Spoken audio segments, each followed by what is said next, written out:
200억 달성 감사합니다. 현정이 200억 달성 감사합니다. 현정이 오직급 달성 감사합니다. 2024년 연내 200억 달성 감사합니다.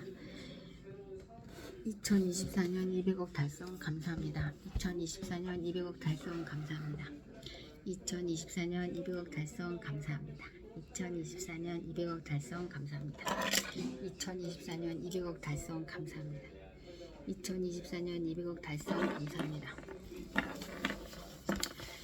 돈의 속성, 돈의 속성 읽어보겠습니다. 돈의 속성, 돈의 속성 김승호 회장님, 김승호 회장님을 여러분들은 잘 아십니까? 아니 잘 아신다기보다 아십니까? 지혜는 기초학문부터 시작된다. 지혜는 기초학문부터 시작된다. 기초가 중요하죠. 투자는 지식과 지혜가 합쳐져야 성공한다. 지혜가 없는 지식은 오만해지고 지식이 없는 지혜는 허공만 앉게 된다. 지혜가 없는 지식은 오만해지고 지식이 없는 지혜는 허공만 앉게 된다. 지식은 어떤 대상이나 상황에 대한 명확한 인식이나 이해를 말하고 지혜는 어떤 현상이나 사물에 대한 이치를 깨닫는 일이다. 어떤 분야든 대가가 된 사람들은 모두 지혜와 지식 수준이 남다르다. 그가 음악이든 운동선수든 예술가든 그들의 생각을 들어보면 모두 어떤 경지에 이른 자신만의 철학이 있다. 어떤 경지. 흥미로운 것은 어느 분야를 통해서도 최고 수준에 다다르면 비슷한 철학적 관점을 지니게 된다는 것이다. 아무리 큰 산이라도 오를 때는 사방에서 다가갈 수 있지만 봉우리에 다다르면 거의 비슷한 곳에 모이기 마련이다. 그래서 성공한 대가들은 대부분 비슷한 철학자가 되어 있는 것을 볼 수 있다. 투자 대가들의 주주서신이나 그들의 책을 읽어보면 한 권의 철학서를 보는 것 같다. 주가 변동성이나 국제 이자율 추이에 대해 설명하지만 실상은 인간의 욕망과 좌절을 이해시키기 위해 숫자로 설명할 뿐이다. 젊은 청년이 세상의 가장 고결한 진리를 얻기 위해 사물의 이치를 배우고자 한다면 가장 먼저 해야 할 일은 역시 공부다. 그의 나이 35세에 바이샤카위를 만월의 밤에 대각을 하고 부처가 대신 시타르타도 보리수 나무 밑에서 계속 묵상만 하신 게 아니다.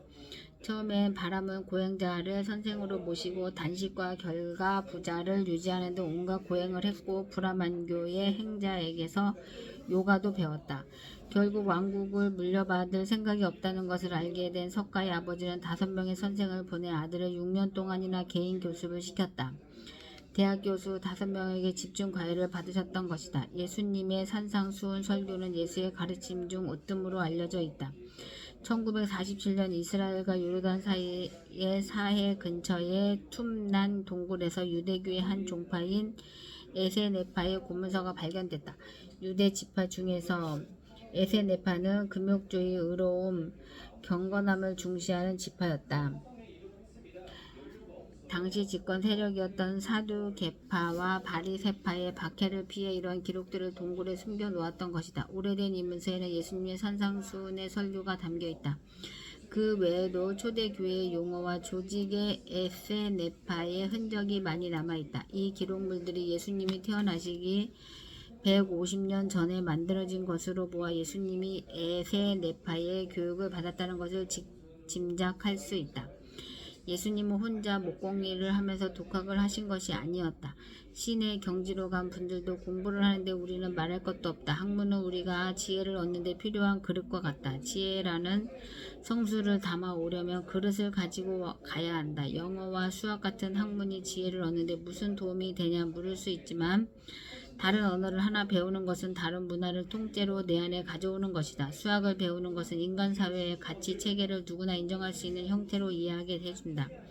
기초학문을 배우는 것은 지루하고 괴로운 일이다. 무조건 외워야 하는 경우가 많기 때문이다. 그러나 이런 무조건적인 암기를 건너뛰고는 지혜를 얻을 방법이 없다. 모든 지혜는 언어와 문자로 표현하고 설명해야 하기 때문이다. 투자의 대가가 되기 위해서는 언어와 수학을 누구보다도 잘해야 한다. 그래야 세상과 사업을 해석할 수 있기 때문이다. 이렇게 오랜 세월 오랜 성공과 실패를 경험하다 보면 지극히 세속적인 투자 체계에서도 나만의 철학이 탄생한다. 나는 그것이 무엇이든 한 분야의 대가가 된 사람들을 철학자라 생각한다. 위대한 철학자는 생각이 각성에서만 출현하는 것이 아니라 지독하고 지루한 공부와 몸의 움직임 끝에서 탄생한다고 믿는다. 부자가 되기 위해 우선 당장 할 수 있는 일 한 가지 뭘까요? 브라질에 있는 나비의 날개짓이 대기에 영향을 주고 시간이 지나 증폭되어 미국 텍사스에 토네이도를 발생시킬 수 있는가? 미국 가상학자 에드워드 노턴 로렌즈가 1961년도에 기상 관측을 하다가 생긴 의문이 훗날 물리학에서 말하는 카오스 이론의 토대가 되었다. 지구상의 어디에서 발생한 작은 움직임이 토네이도의 시발점이 될 수도 있다는 뜻이다. 이를 나비 효과라고 말한다. 지금부터 내가 말하는 것이 독자 여러분의 인생의 나비 효과가 될 수 있기를 바란다. 이 글을 읽는 것을 마치면 자리에서 일어나 포스트잇과 필기구를 챙기고 장갑을 낀 후 집 안에서 가장 큰 이불을 가져다가 거실 바닥에 펼쳐놓자. 먼지가 날 수도 있으니 창문은 열어놓는다. 그리고 이불의 정중앙에 서서 집안의 사방을 향해 인사를 한 번씩 한다. 입으로 조용히 소리내어 집안에 있는 물건 여러분 안녕하십니까? 오늘 여러분들을 모시고 정리정돈하는 시간을 갖겠습니다. 라고 말한다.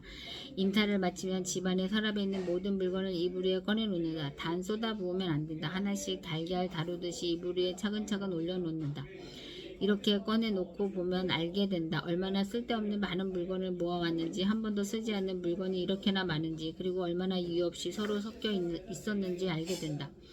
부끄러울 것이다. 그리고 부끄러워해야 한다. 이제 무릎을 꿇고 앉아 사죄와 존중을 담아 물건 하나를 집어들고 이 물건이 나를 설레게 하는지 느껴본다.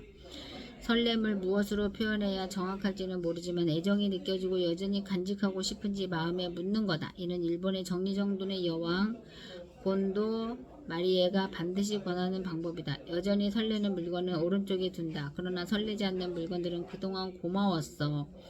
혹은 사용하지 않고 버려둬서 미안해 라고 말하고 안녕 잘가 라고 인사하는 왼쪽에 모아둔다. 아무리 사소하고 하찮은 물건이라도 같은 방식으로 인사를 마치고 분류해 놓는다. 분류를 마치는 왼쪽에 있는 물건들 중에 아직 쓸만한 것들을 기부하거나 팔고 버릴 것들은 버린다. 이제 오른쪽에 있는 물건들을 그냥 그대로 서랍에 넣지 말고 종류별로 분류해서 한 서랍에 한 종류씩 넣어준다. 뜻하지 않게 각기 다른 서랍에서 다른 종족과 낯설게 지내던 물건들에게 가족과 친지를 찾아주는 일이다. 자리를 잡은 서랍에는 포스트잇으로 가족의 이름을 임시로 적어놓는다. 마사지 및 운동용품, 슬리퍼, 문구류, 리모컨, 소형 전자제품 같은 가족의 이름을 만들어 붙여준다. 물건의 정리가 다 끝나면 사무실에서 쓰는 전문 레이블 기계로 서랍마다 해당 이름을 잡고 정갈하게 인쇄해서 예쁘게 붙여놓는다. 너무 크면 오히려 보기 흉하다. 일이 다 끝나면 이불을 정리해서 다시 넣고 차 한 잔이며 반성의 시간을 갖는다. 이렇게 정리해보면 우리가 얼마나 세상의 물건을 함부로 대했는지 알게 된다. 알지도 원하지도 필요하지도 않는 물건들이 끝도 없이 나올 것이다. 얼마나 많은 물건을 쓸데없이 사왔는지 부끄러워진다. 또 어차피 쓰지도 않은 물건들을 얼마나 많이 가지고 있었는지도 알게 된다. 몸에만 때가 있는 것이 아니다. 이것은 삶의 때다. 이 때를 벗겨내지 않으며 올바른 부는 나를 찾아왔다가도 다시 돌아가 버린다. 올바른 부는 나를 찾아왔다가도 다시 돌아가 버린다.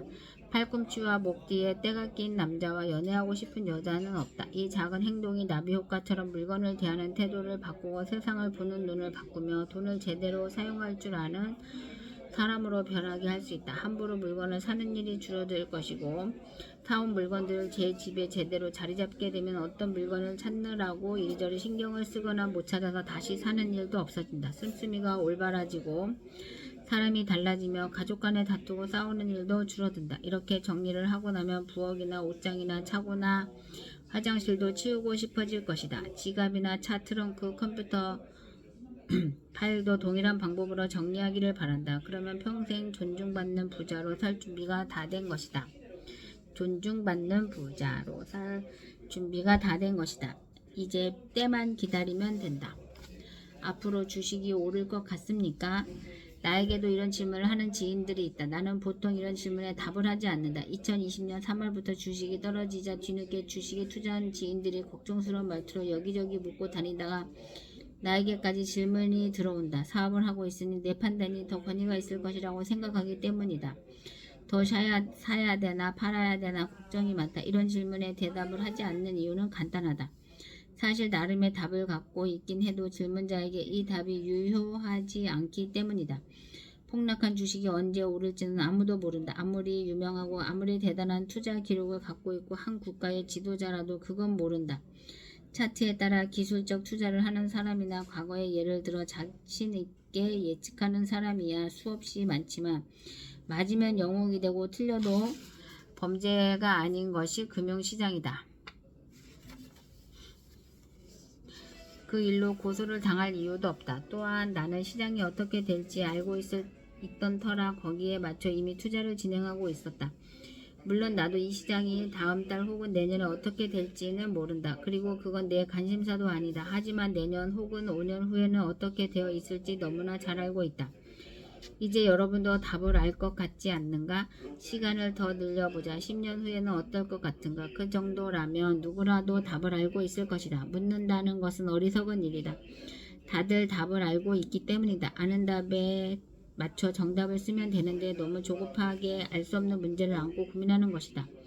10년을 기다릴 수도 있는 자본만으로 투자를 하면서 폭락장에서 더 폭락할까봐 겁을 내는 것은 이치에 맞지 않다. 폭락이 거듭되면 주식의 가치는 회사의 본질적인 가치 밑으로 내려간다. 리스크가 사라질 정도가 아니라 그 자체가 이 분기점을 넘어선다. 여기에서부터는 시장 고수들과 자본가들이 참여한다. 이들은 주식의 본질적 가치를 계산함으로 명품을 줍는 기본으로 사 모은다. 일반인들이 주식을 다 떨어질까봐 망설이는 사이 박앤세일은 끝나버린다. 불과 며칠 전까지만 해도 윗돈을 붙여 팔던 명품들이 며칠 만에 20-30% 전품목 세일에 들어가면 당연히 사지 않을까? 더구나 이 상품은 소비재가 아니라서 나중에 다시 윗돈을 받고 팔 수도 있고 중간에 배당도 주는 제품이라면 당연히 순식간에 팔려버린다. 누군가에게는 블랙 먼데이가 누군가에게는 블랙 프라이데이이다. 이런 질문하는 사람은 두 가지 허점을 갖고 있다. 하나는 빨리 수입을 만들어내는 경우며 다른 하나는 내가 사고 싶은 걸 산 게 아니라 남이 사는 것을 따라 산 경우다. 내 돈도 품질이 좋지 않고 구매한 상품도 믿지 못하니 결국 자신을 믿지 못해 이익을 만들지 못한다. 이런 버릇을 고치지 않는 한 평생 자본 이익을 가질 수 없음을 반드시 기억해야 한다. 따라서 투자를 하는 사람은 예측을 하고 그 예측이 맞아야 수익이 나는 상태에 자신을 놓아두면 안 된다. 시장 상황이 더 악화돼도 대응할 수 있는 상황 안에서 투자를 해야 한다. 이것이 투자의 정석이다.